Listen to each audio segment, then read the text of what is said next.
name's Nikki Kelly. I'm a designer at Lamont. Today I'm going to show you how we updated a kitchen with what we call a pull and replace.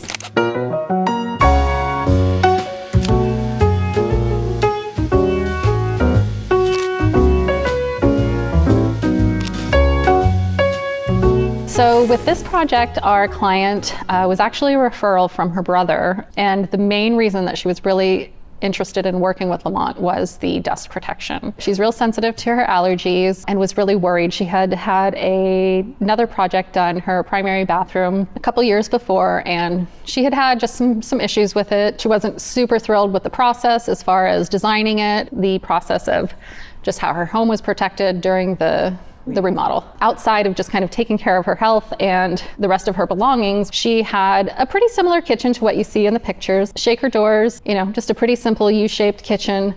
All of the appliances remained where they were. The main change was she had some naughty alder cabinets, and she just was not really digging the whole rustic look with all this wood everywhere. I think it was an original kitchen, so, there wasn't anything particularly wrong with it. It was starting to get a little tired, all of the cabinetry, it just had ledges that you pulled the doors and drawers open with, so there wasn't any hardware.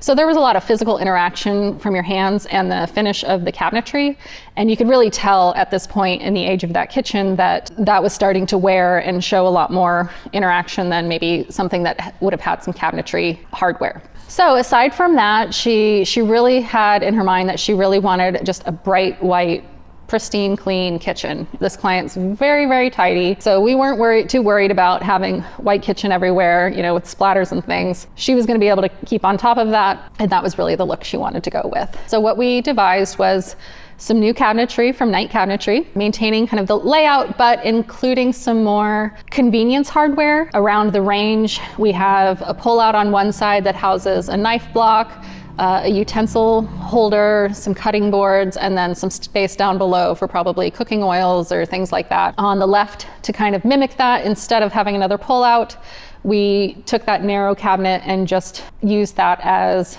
sheet storage for cookie sheets, cutting boards, things of that nature. But that really helped kind of maintain some symmetry around the range. So another thing that she was really interested in is she has a handful of countertop appliances that she likes using frequently, but wasn't super keen on seeing them all the time. What we devised was to use one of the shorter sides of her kitchen countertop space and put a appliance garage in there. Since she had so many appliances, I thought, 12 inches might not just be deep enough for it. So we actually went ahead and bumped that out to a 15-inch deep cabinet, which included the cabinets up above needed to be 15 inches deep. That way that could all line up nicely. We also made sure to align our reveals with the cabinet down below, the width of the appliance garage door, and then the width of the two doors that are stacked right on top of it, so that we have a really nice sight line that continues all the way from the top to the floor. And then as far as opening the appliance garage, it is a really nice lift up hinge. So while you're using it, the cabinets up above will be blocked off by the door, but it keeps it from having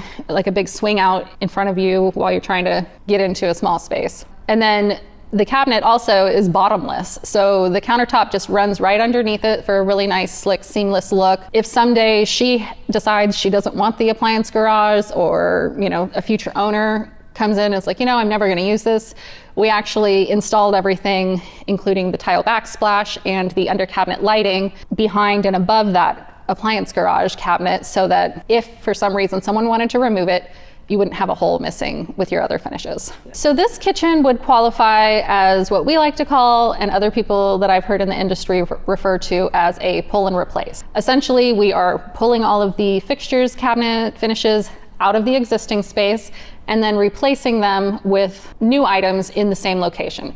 The refrigerator stayed where it was, the range and the hood stayed where it was, as well as the sink and the dishwasher. The main benefit is you have all of your services already in those locations, and you don't need to reroute those, which can lead to a higher cost in your remodel. So the ideal client that this would be great for is somebody who doesn't necessarily hate their kitchen, hate their layout, but just wants to make some small tweaks to it. In this case, like I mentioned, we adjusted some of the cabinetry, we added an appliance client's garage, changed some things from drawers to doors. We added a blind corner cabinet so that she could take advantage of kind of the far recesses in the corner, as well as a nice optimizer that will help bring those things in the corner out to a more accessible location. Another change that we made in this was lowering the two-tiered countertop height at the bar that she had. Prior to our remodel, it was really quite tall, taller than you would want to like stand at it, or even with a bar height counter stool, still a little bit too tall. So we brought that down to a little bit more reasonable level while still maintaining some of that separate two-tiered height, so that, you know, when she has things in her drying rack or maybe some dishes on the counter as she's cleaning up, they're not visible from the living room. So the tile backsplash, as interesting as white tile can be, we selected the Chloe tile from Bedrosians. This is an undulated tile with a high variation. What that means is the surface of it actually isn't flat. It has some dips and waves in the surface of it, which catch the light really nicely and give a more organic, handmade look to it. And as far as a high variation, what that means is while all of those tiles are within the white category, there are actually probably 4 to 6 different versions of white within that field. So it just gives a really nice kind of mottled and textured look to it, even though it is a simple white backsplash. As far as the layout, we were wanting to go with a little bit of a contemporary look to get away from our previous rustic look. Instead of our typical brick lay subway tile layout where they're staggered half and half, we devised a plan to rotate them vertically, but still offset them half and half that way. So instead of them being vertically stacked, I like to call that an offset vertical stack. Since the tile wouldn't lay out to having 2 full tiles from top to bottom or 3, we devised to keep 1 full tile in the center field of the backsplash and then cut the tiles at the top and the bottom for a nice balanced look.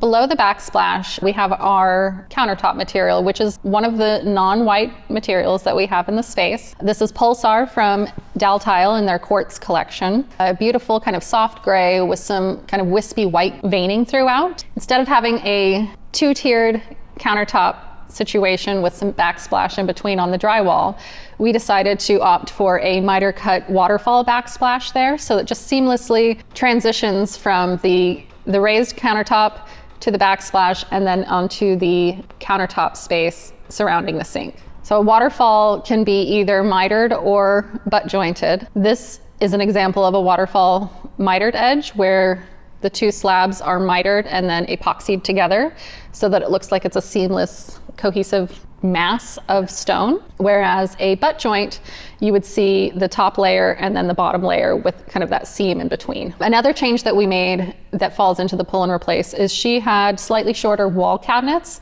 that left a little bit more space up above them and obviously is less storage. We initially were interested in taking them all the way up to the ceiling and have the crown touch the ceiling. However, if you notice, her existing candlelight fixtures are fairly close to the face of those cabinets. So if we had gone all the way to the ceiling, we would have gotten some weird shadows and hot spots from where the lighting would have created some arcs around the doors of the wall cabinets. And another change that we made into this pull and replace was ducting her microwave to the exterior. Prior to this remodel, she just had a recirculating hood at her range, which just filters the air and shoots it back out into the existing space. You know, it's better than nothing, but if you can, venting that to the exterior is always better.